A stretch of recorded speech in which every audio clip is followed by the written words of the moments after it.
बोलिए श्री सद्गुरु महाराज जी की जय, सच्चे दरबार की जय, उमापति महादेव की जय, श्री कृष्ण बलदेव की जय, गुरुदेव आशुतोष महाराज जी की जय। प्रिय भगवत प्रेमियों,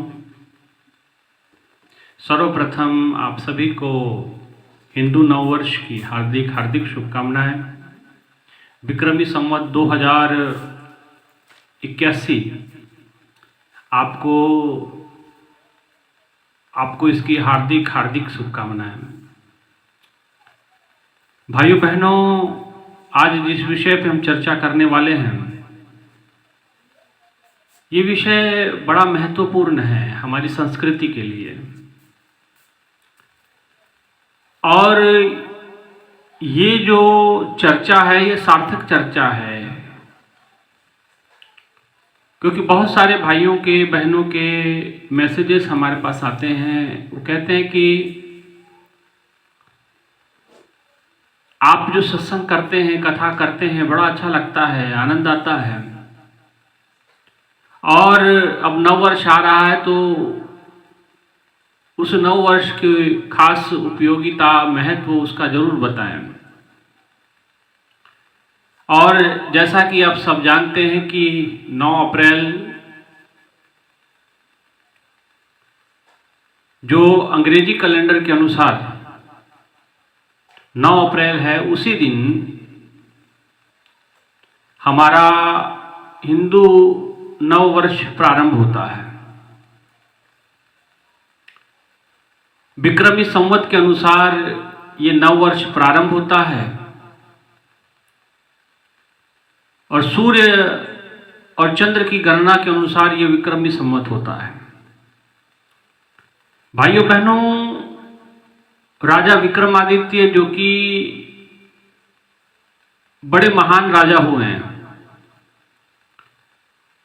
और कहा जाता है कि ऐसा कुछ कथाओं में, कहानियों में सुनने को मिलता है कि जो भी राजा अपना कैलेंडर शुरू करना चाहता था या अपने संवत्सर चालू करना चाहता था, तो उसके सर्वप्रथम वो चक्रवर्ती सम्राट हो, ऊपर से समस्त प्रजा का जो कर्जा है वो खत्म होना चाहिए, प्रजा सुखी होनी चाहिए। तो राजा विक्रमादित्य ने अपने राजकोष से सारा धन निकाल करके प्रजा के हित के लिए लगाया, प्रजा का सारा कर्जा चुकाया, और विक्रमी संवत की शुरुआत होती है। ये नए साल का जो कैलेंडर, जो अंग्रेजी कैलेंडर होता है, उससे 57 साल आगे चलता है। तो 2024 है तो इसमें 57 ऐड कर लेंगे तो 2081 बनता है। तो विक्रमी संवत्सर 2081 संवत 2081 हो गया ये। इसलिए आप सभी को, सभी देशवासियों को हिंदू नववर्ष की, विक्रमी संवत की आपको हार्दिक हार्दिक शुभकामनाएं, हार्दिक हार्दिक साधुवाद। भाइयों बहनों, यह नववर्ष मनाने के पीछे बहुत बड़े आध्यात्मिक कारण भी है, प्राकृतिक कारण भी है। क्योंकि सर्वप्रथम कारण इसके पीछे ये भी होता है कि 20 या 21 मार्च के आसपास, तिथि आप ऊपर नीचे हो सकती है, पर इसी के अंतर्गत पृथ्वी सूरज का पूरा एक चक्कर कंप्लीट कर लेती है। पृथ्वी सूरज का पूरा एक चक्कर पूरा कर लेती है 20-21 तारीख को, और कहा जाता है कि वहीं से प्राकृतिक, नव प्राकृतिक शुरू हो जाता है, या नव वर्ष की प्रारंभ भी उसी के आसपास ही माना जाता है। प्रकृति का जो चक्र है वो वहीं से शुरू होता है। इसीलिए ये पूरा वैज्ञानिक तौर पे सटीक बैठता है, क्योंकि ये चंद्र और सूरज की गणना के ऊपर आधारित ये विक्रमी संवत होता है।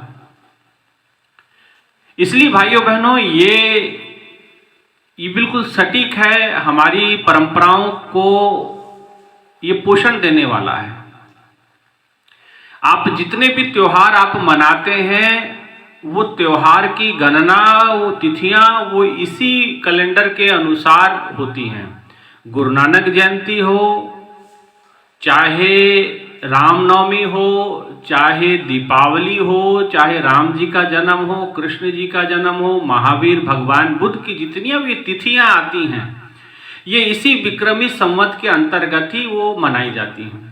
डेट इसीलिए आप देखेंगे कि इस बार अप्रैल में कुछ और डेट है, तो पिछले साल रामनवमी इस साल किसी और डेट पे आई है, लेकिन पिछले साल कुछ और डेट पे आई होगी, है ना।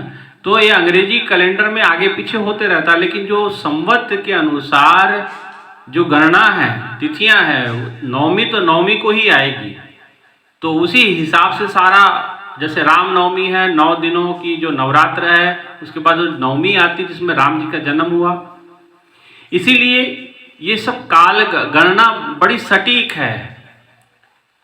इसलिए भाइयों बहनों, इस जितने भी हमारे शुभ काम होते हैं, चाहे हमारे विवाह का मुहूर्त है, चाहे हमारे बच्चों का मुंडन होता है, चाहे हम और भी कोई गृह प्रवेश की तिथि निर्धारण करते हैं, तो वो इसी कैलेंडर के अनुसार, इसी पंचांग के अनुसार, इसी विक्रमी संवत कैलेंडर के अनुसार ही वो सब मान्य होता है। इसलिए ये नव वर्ष का और भी अधिक महत्व हो जाता है, और ये अलग अलग राज्यों में अलग अलग नामों से बड़ा प्रचलन में है। जैसे महाराष्ट्र में गुड़ी पाड़वा, बंगाल में बिहू के नाम से ये बड़ा प्रचलन में आता है, पंजाब में बैसाखी मनाई जाती है ना, तो भी नए साल पे ही आता है। और तमिलनाडु में पाथांडू करके एक ये इसी को उसी ये नाम से पुकारा जाता है। और भी केरल में विशु है, बहुत लंबी लिस्ट है। उड़ीसा में पाना संक्रांति कहते हैं, या ओडिया नववर्ष भी कहते हैं इसे, और बंगाल में भी इसे पोइला बैसाख कहते हैं। ये सूर्य की गणना के अनुसार ये होते हैं। अगर कोई चंद्र की गणना के अनुसार, चंद्र कैलेंडर के अनुसार कोई नव वर्ष मनाता है, तो जैसे आंध्र में, तेलंगाना में आप उगादी, ये सब होता है, उगादी त्योहार इसको मनाया जाता है ना। और महाराष्ट्र में गुड़ी पाड़वा है। गुजरात में थोड़ा डिफरेंट है, गुजरात में दिवाली के अगले दिन नया साल होता है।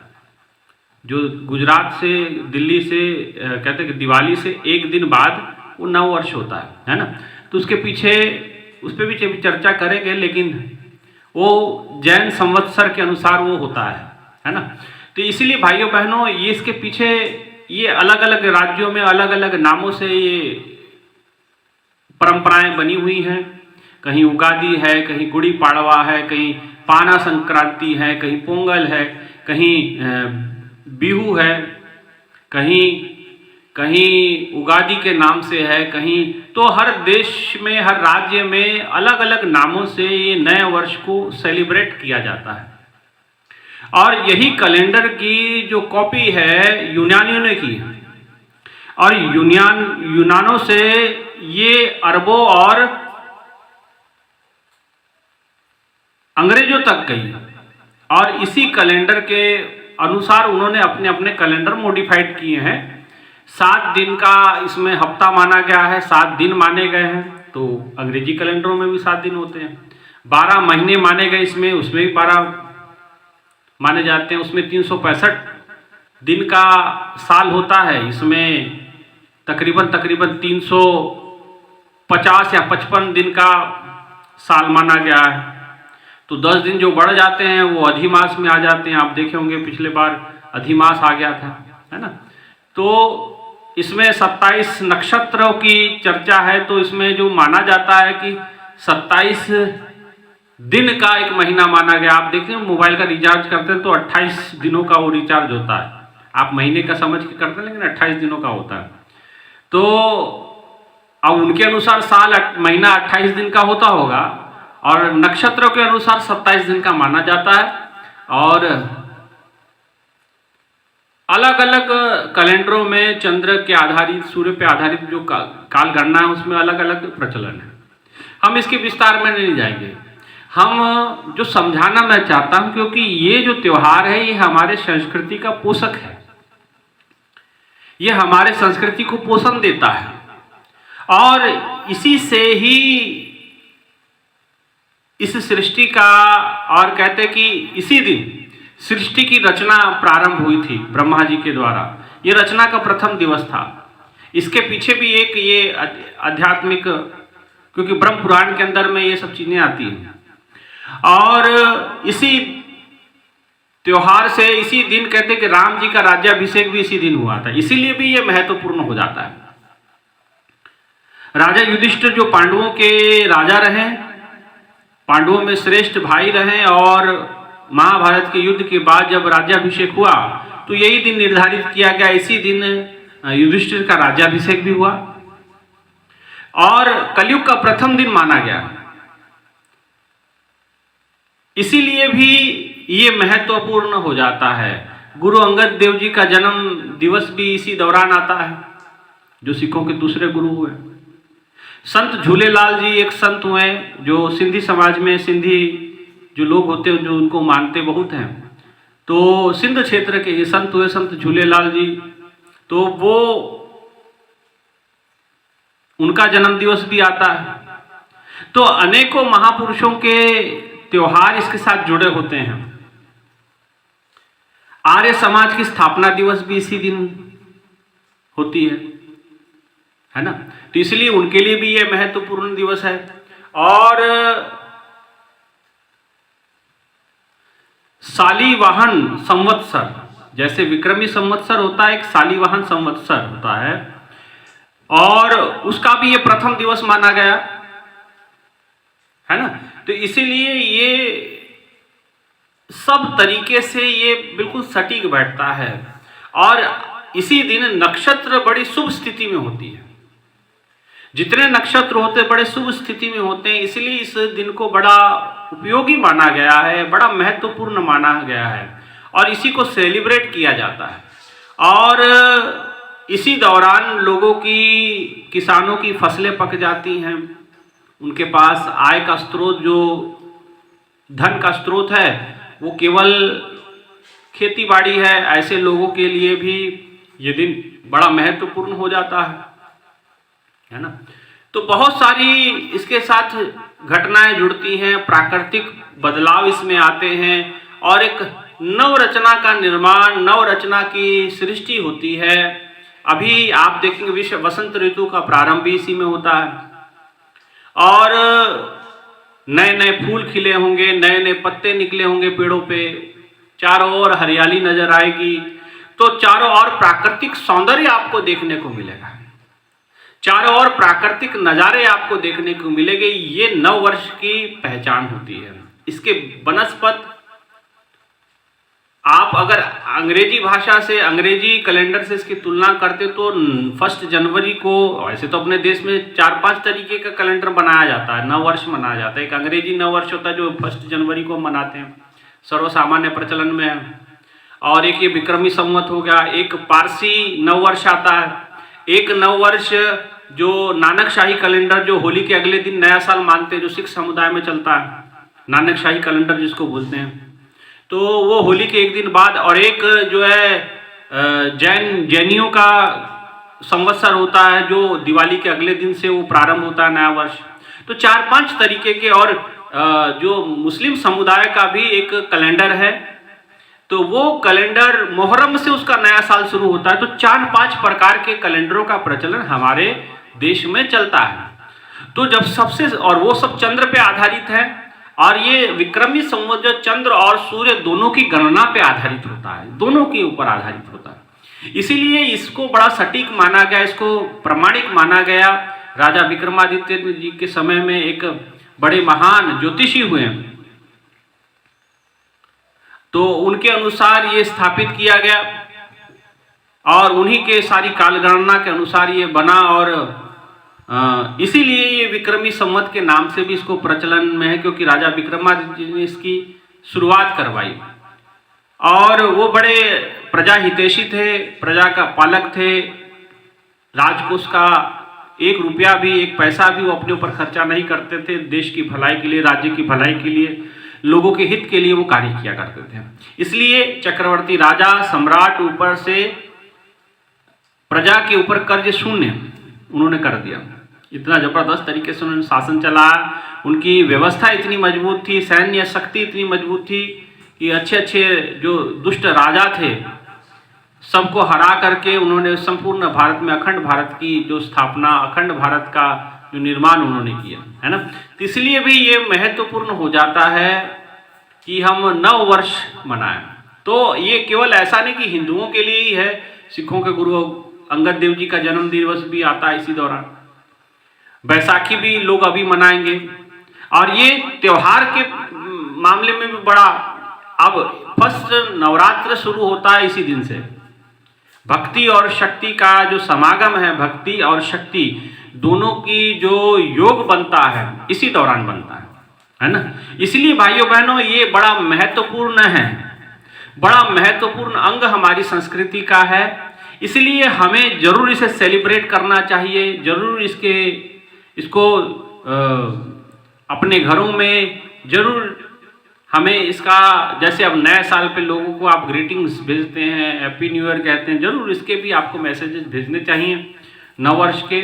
मैं देख रहा हूँ पिछले 5-7 सालों में काफ़ी कुछ बदलाव आया है, फिर भी हम इसकी वैज्ञानिकता को समझना चाहिए। और वैज्ञानिकता को अगर इसकी हम समझ जाएंगे तो आपके दिलों में यह हमेशा के लिए वास कर जाएगा। हमेशा आप अपनी संस्कृति के प्रति सजग रहेंगे, है ना। इसके बनस्पत आप देखेंगे जो अंग्रेजी नव वर्ष आता है वो तो मध्य रात्रि से प्रारंभ होता है। 31st नाइट 12 या मिड नाइट जिसको कहेंगे, वो जो है 12 बजते हैं रात को तो नया वर्ष मानते हैं। लेकिन ऐसा नहीं है। इस संवत के अनुसार एक दिन और रात मिला के 24 घंटे मतलब एक पूर्ण दिवस माना गया। पूर्ण दिवस की अगर व्याख्या अगर इस कैलेंडर के अनुसार, विक्रमी संवत कैलेंडर के अनुसार अगर करें तो एक दिन प्लस एक रात माने पूर्ण दिवस माना गया।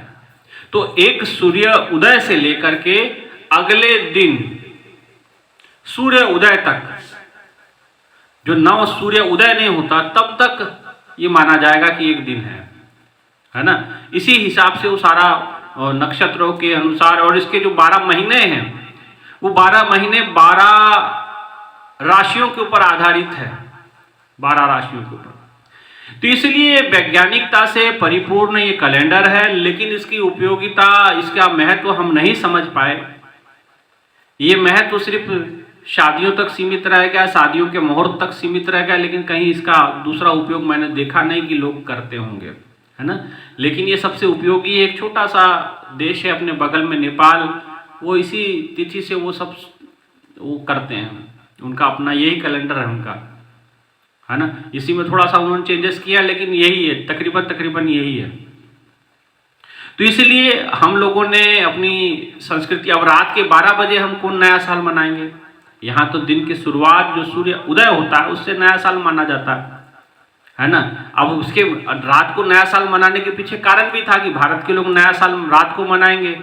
तो आप जानते हैं कि भारत में और अलग अलग जगहों में समय का बड़ा डिफरेंस होता है। जैसे यहाँ में और काठमांडू में 10-15 मिनट का फर्क हो जाता है। अगर आप भारत के ही मुंबई और कलकत्ता में अगर आप रहते हैं तो दोनों के बीच में समय का डिफरेंस आपको मिल जाएगा, 5-7 मिनट 8 मिनट ऊपर नीचे होगा, है ना। तो ये सब समय की गणना भी चलती है। तो यहाँ जो यूके है, माने क्या इंग्लैंड है, तो आप देखेंगे कि यूके में और भारत में 4.5 घंटे का फर्क है समय ड्यूरेशन। तो जैसे वहाँ, अब यहाँ 12 बजते हैं तो वहाँ उनके वो 4.5 घंटे पीछे होता हो। और यहाँ यूएसए की बात करें तो 9.5 घंटे का फर्क है।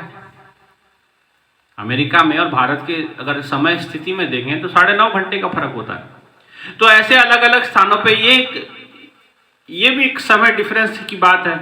लेकिन हमने अंधा अनुकरण किया, रात के 12 बजे हम जो है नया साल मनाने लगे, लेकिन वो नया वर्ष नहीं है। नव वर्ष तो ये है, आप बाहर निकले जरा अपने घर से, फूलों की तरफ देखें, फूल नए नए फूल निकले होंगे, रंग बिरंगे फूल खिले होंगे, प्राकृतिक सौंदर्य चारों ओर दिख रहा होगा, सोने जैसी खेतों की चमक होगी, चारों ओर गेहूं गेहूं नजर आता होगा, दूर से देखोगे ऐसा लगेगा जैसे सुनहरा सोना चमक रहा, इस प्रकार से, है ना। तो भाइयों बहनों, ये इस कैलेंडर की महत्वता है, इसलिए इसे हम समझे, इसे हम जाने। बहुत सारे आध्यात्मिक तथ्यों को लेकर के ये है, और इसकी गणना बड़ी सटीक है। लेकिन अब होता क्या है कि दूसरे की जो थाली में पड़ा हुआ लड्डू हमें बड़ा नजर आता है। इसीलिए भाइयों बहनों, हमें विचार करना अपनी संस्कृति का, अपने धरोहर का, जो ऋषि मुनियों की तपस्या के द्वारा ये धरोहर हमको दी गई, नव वर्ष दिया गया, हम इसको मनाएं, अपने जीवन को खुशहाल करें। ये बड़ा महत्वपूर्ण दिवस है। बहुत, अभी तो मैं बहुत कम बता पाया हूं इसके बारे में, इससे अधिक है जितनी जानकारी मैंने अर्जित की, मेरा तो ज्ञान अल्प है, हो सकता है इससे भी अधिक तथ्य हों और होंगे, क्योंकि मैंने अभी इतना अध्ययन इस पर नहीं किया, लेकिन जितना अध्ययन किया मुझे लगता है कि इतना बहुत है। और अगर इतना भी अगर हम समझ लें तो हमारे अंदर एकता का भाव आ जाएगा, क्योंकि सारे जो कैलेंडर है, सारे जितने भी आप त्योहार देख लेंगे इसी तिथियों के अनुसार होते हैं, चाहे रामनवमी है, चाहे गुरु नानक देव जी की जयंती है, राम जी की जयंती है, कृष्ण जी के अवतार दिवस है, चाहे किसी प्रकार का भी ये दिन आता है तो इसी गणना के अनुसार वो आता है। और इसीलिए भाइयों बहनों ये महत्वपूर्ण हो जाता है। इसलिए आज के दिन अपने घरों पे तोरण लगाएं, आम के पत्तों के तोरण लगते हैं, तोरण लगाएं, घर को सजाएं, घर को संवारें। जैसे नए साल पे लोग बड़े बड़े स्टिकर लगाते हैं, तो हम भी हिंदू नव वर्ष में हैं तो हमें भी लगाने चाहिए। चाहे वो रविदास जयंती है तो इसी तिथि के अनुसार आती है, वो इसी गणना के अनुसार आती है।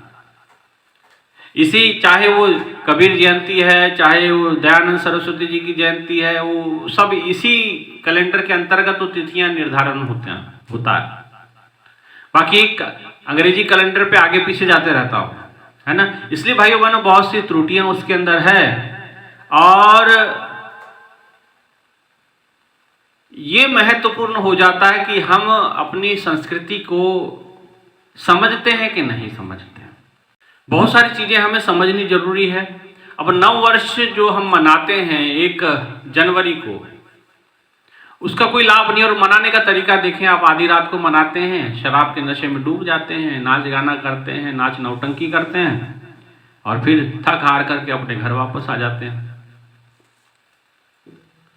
तो इसलिए भाइयों बहनों, हमें चाहिए कि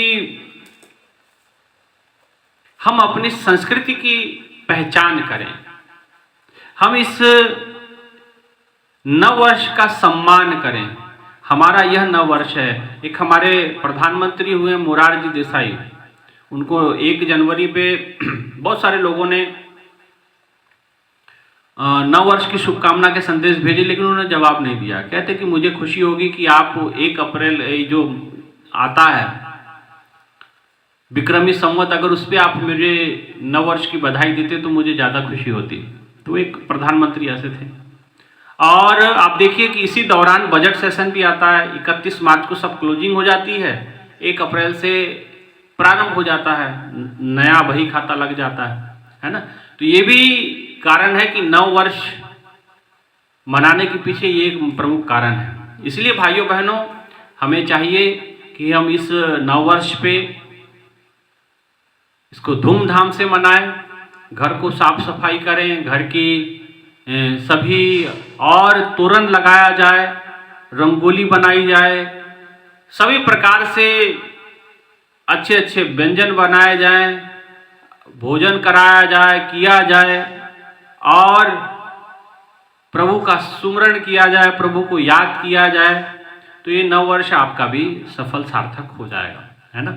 इसलिए हमें चाहिए कि हम अगर अपनी संस्कृति को हम पहचानते हैं, अगर अपने संस्कृति के पोषक हैं, तो जरूर ये नव वर्ष आपको मनाना चाहिए, क्योंकि ये नव वर्ष असल में अपना है, ये असल में अपना है। और जिसे आप आज तक अपना मान बैठे हैं, ठीक है, आपने अपनाया है और अपनाते जा रहे हैं, लेकिन बहुत उस संस्कृति पोषक नहीं है, उस संस्कृति को पोषण नहीं देने वाला है। क्योंकि मध्य रात्रि को आप देखते हैं नया साल किस प्रकार लोग सेलिब्रेट करते हैं, वो संस्कृति की जो धज्जियां उड़ जाती है उसमें। कहते एक रात के अंदर में करोड़ों लीटर शराब लोग पी जाते हैं, लेकिन ये सूर्योदय से होता है, ये प्रारंभ नया वर्ष। सूर्य की पहली किरण निकलती है नया, क्योंकि सब नक्षत्र सब शुभ स्थिति में होते हैं। इसलिए हमें चाहिए कि हम इस नव वर्ष को बड़े धूमधाम से मनाएं। बड़ा महत्वपूर्ण है ये हम लोगों के लिए। नए नए फूल खिलते हैं, नई नई कलियां खिलती हैं, चारों ओर खुशी का माहौल होता है, प्राकृतिक सौंदर्य चारों ओर बिखरा होता है। इसके विपरीत आप दिसंबर महीने में देखेंगे कड़ाके की ठंड होती है, आप हड्डियां कुड़का देने वाली ठंड होती है। और उस ठंड में आप आधी रात को, वो भी दिन में नहीं, आधी रात को लोग शराब के नशे में झूम रहे होते हैं, गा रहे होते हैं। तो ये अपना नया साल नहीं है, नया तरीका नहीं है साल मनाने का, नया साल मनाने का। इसलिए तरीका भी बदलना पड़ेगा। गुरुदेव आशुतोष महाराज जी के छत्र छाया में रह करके, सानिध्य में रह करके हमने ये सीखा कि इसको कैसे सेलिब्रेट करना है। गुरु महाराज जी साधना करवाते थे, व्रत उपवास रखवाते थे। कई व्रत उपवास की परंपरा चलती है, उपवास रख सकते हैं, कोई रखना चाहे तो, अगर नहीं रखना चाहे कोई दिक्कत नहीं है। लेकिन इस दिन अपने इष्ट को याद करें, गुरुदेव को याद करें, साधना करें, सुमरन करें, गुरु को याद करें, अपने भगवान को याद करें और नया योजना बनाएं कुछ। आप इस नव योजना के अंतर्गत कार्य करें और नव योजना में आने वाले साल में आपको क्या करना है वो संकल्प लें, क्योंकि नक्षत्र बड़ी शुभ स्थिति में होती है, उसकी शुरुआत करें आप। तो जब नक्षत्र सारे सही होते हैं, सब ग्रह दिशा सब ठीक होती है और शुभ मुहूर्त भी होता है ये, इसलिए इस दिन आप नया संकल्प ले सकते हैं, शुभ संकल्प ले सकते हैं, कुछ नया करने का सोच सकते हैं, कुछ नई तैयारियां कर सकते हैं, कुछ नया आयोजन कर सकते हैं। तो ये घड़ी बड़ी शुभ होती है, इसमें आप करेंगे और आप देखेंगे कि और इसमें जरा सा पुरुषार्थ आपका जुड़ जाएगा, तो ये वो कार्य आपका बिल्कुल सफल होगा, बिल्कुल सिद्ध होगा। इसलिए भाइयों बहनों, ये नववर्ष बड़ा महत्वपूर्ण। महाराज जी कहते थे इस दिन संकल्प लो, साधना करो, खूब डट के अभ्यास करो, दिन भर प्रभु का चिंतन करो। और कई बार तो हमारा सौभाग्य ये रहा कि गुरु महाराज जी इस चैत्र नवरात्र पे, प्रथम नवरात्र पे, या यूं कहे कि विक्रमी संवत के पहले दिन गुरु महाराज जी उपस्थित होते थे। गुरु महाराज जी का प्रवचन सुनने को प्राप्त हो जाता था, गुरु के विचार सुनने को मिल जाते, गुरु के श्री आशीष वचन प्राप्त हो जाते थे। इसलिए ये जो नया साल है, हिंदू नववर्ष है, इसकी उपयोगिता को समझें। ये बहुत उपयोगी है। ये नक्षत्रों के हिसाब से, तिथियों के हिसाब से, वार के हिसाब से, ये आज का नववर्ष जो नववर्ष का प्रथम दिवस होता है बड़ा शुभ होता है। इसी दिन देखिए, इसी शुभ योग पे सृष्टि की रचना प्रारंभ हुई थी। तो आप भी कोई नया काम शुरू कर सकते हैं। इसके लिए आपको डेट तिथि निकालने की जरूरत नहीं पड़ेगी, आप भी कोई नया कार्य प्रारंभ कर सकते हैं और निश्चित उसमें सफलता मिलेगी अगर आप अपना पुरुषार्थ, अपनी मेहनत और आपका शुभ संकल्प उसके साथ जोड़ देंगे।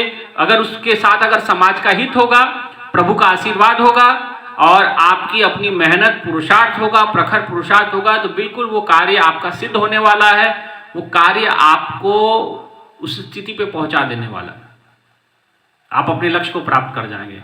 इसके लिए जो साधना करने वाले भक्त हैं, जो उस सिद्धि को प्राप्त करना चाहते हैं, परम लक्ष्य को प्राप्त करना चाहते हैं, तो उनके लिए भी ये दिन बड़े शुभ होते हैं। वर्ष का प्रथम दिवस और 9 दिन वो माता शक्ति की आराधना होती है, भक्ति और शक्ति का योग हो जाता है। तो साधना करने वालों के लिए भी आप देखिए होंगे, जितने अघोरी होंगे, कोई कामाख्या देवी पहुंचा होगा, कोई मणिकर्णिका घाट पहुंचा होगा, और वो अपनी अघोरियां सिद्ध करने, वो अपने उनसे कुछ होगा जाना नहीं, कुछ शक्तियां मिल जाएंगी लेकिन उससे कुछ लाभ होने वाला नहीं। लेकिन जो साधक हैं, जो साधना करने वाले हैं, इस दिन शुभ संकल्प लें और प्रभु के चरणों में उलीन भी हो सकते हैं अगर शुभ संकल्प आपने लिया तो, है ना। इसलिए ये भक्ति शक्ति का भी योग बन जाता है ये दिन। और नव वर्ष तो है ही है, सृष्टि का प्रथम दिवस भी माना गया। चारों ओर खुशहाली प्राकृतिक अपने पूर्ण सौंदर्य पे होती है। सृष्टि पृथ्वी सूर्य का एक चक्कर पूरा कर चुकी होती है, तो सब कुछ नया नया होता है। इसलिए नए सृजन के लिए बहुत विशेष दिन होता है ना। इसकी उपयोगिता अगर इस प्रकार से आप समझे तो ज्यादा बेहतर है ना। और ये नववर्ष है, हिंदू नववर्ष है, इसीलिए भाइयों बहनों आप सभी को विक्रमी संवत 2081 की हार्दिक हार्दिक शुभकामनाएं, हिंदू नववर्ष की हार्दिक हार्दिक शुभकामनाएं, ढेर सारी शुभकामनाएं। प्रभु के चरणों में प्रार्थना अरदास रहेगी कि आप सभी का जीवन मंगलमय हो, सुखमय जीवन बीते। प्रभु आपको हर प्रकार का ऐश्वर्य संपन्न बनाए, आपको आपकी भक्ति आपकी शक्ति प्रगाढ़ होती जाए। प्रभु के चरणों में यही प्रार्थना के साथ एक बार फिर संपूर्ण देशवासियों को, सभी भक्तों को इस नववर्ष की, हिंदू नववर्ष की हार्दिक शुभकामनाएं देते हुए अपने विचारों को यहीं विराम देते हैं। बोले श्री सद्गुरु महाराज जी की जय, सच्चे दरबार की जय, उमापति महादेव की जय, श्री कृष्ण बलदेव की जय।